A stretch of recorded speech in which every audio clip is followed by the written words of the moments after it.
Episode 5.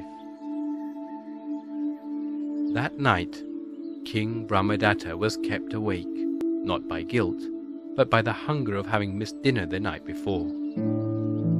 The cook had not shown up since the night before, and now, instead of the cook, he heard the ruckus of a mob coming along the street.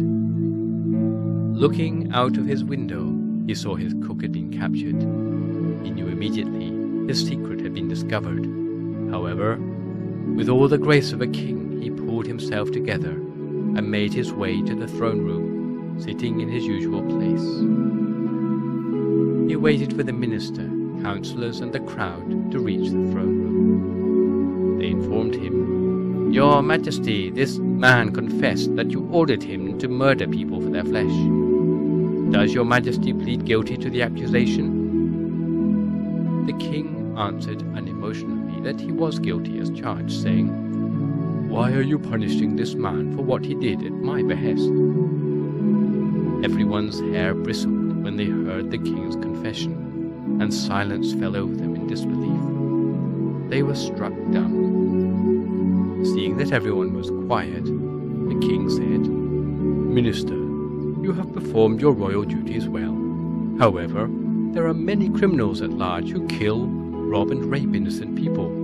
Why don't you go arresting them instead of arresting your own people?"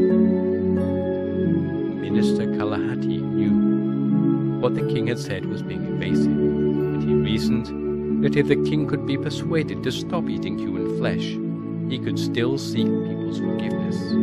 However, if the king could not be dissuaded, he would have to be banished. Thus, he appealed, "We require from your Majesty the guarantee that your Majesty will never eat human flesh again. If your Majesty can promise this much, although everyone has suffered so much already, they will still be able to take refuge in you again." The king said, "Kalahati, no matter what you say, I will not be able to refrain from eating human flesh.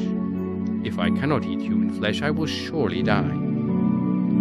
The minister reiterated, "Your Majesty, if you cannot refrain, your people and your realm will be destroyed. Could your Majesty live with that?" The king insisted, "Even if you were to threaten me with immediate execution, I still could not refrain from eating human flesh, so do not beg this of me." When the minister could not dissuade the king by reason, he tried appealing to him instead by historical precedent.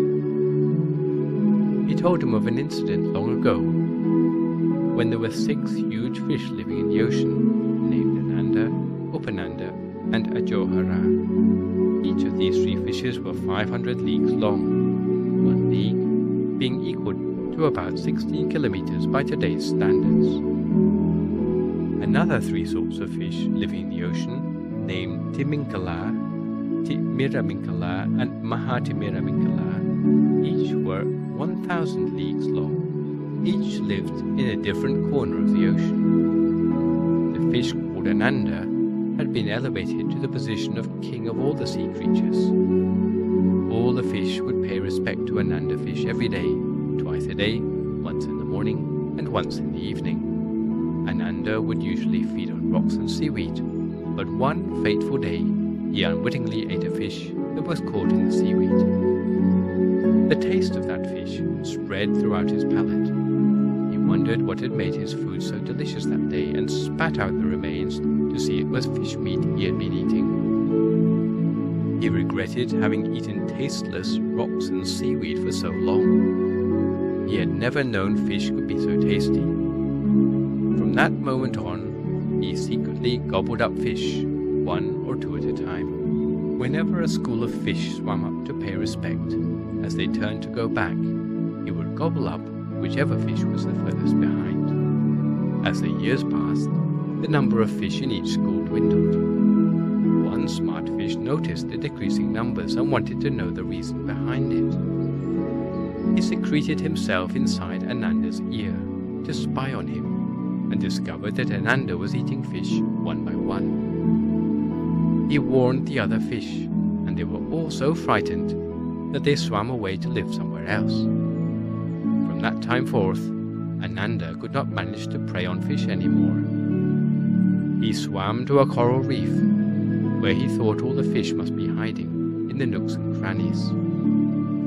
Since he could not see them, he wrapped himself around the coral reef, but still he could not see a single fish. Eventually, he wrapped himself tighter and tighter around the coral reef, until the tip of his own tail appeared at the other side.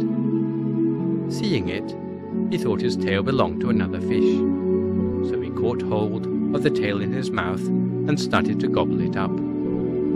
He chewed his own tail to shreds, and had eaten about 50 leagues worth before he realized that it was his own. By that time, so much blood had bled out into the ocean that it spread everywhere. When all the other fish smelled the blood, they surrounded Ananda and wrought their revenge on him by gobbling him up. Your Majesty, just as the downfall of Ananda fish was caused by addiction to the taste of his fellow fish, I plead that you avoid your own downfall by never again eating flesh from your fellow humans. Do not depopulate our kingdom as Ananda fish depopulated the ocean of his fellow fish.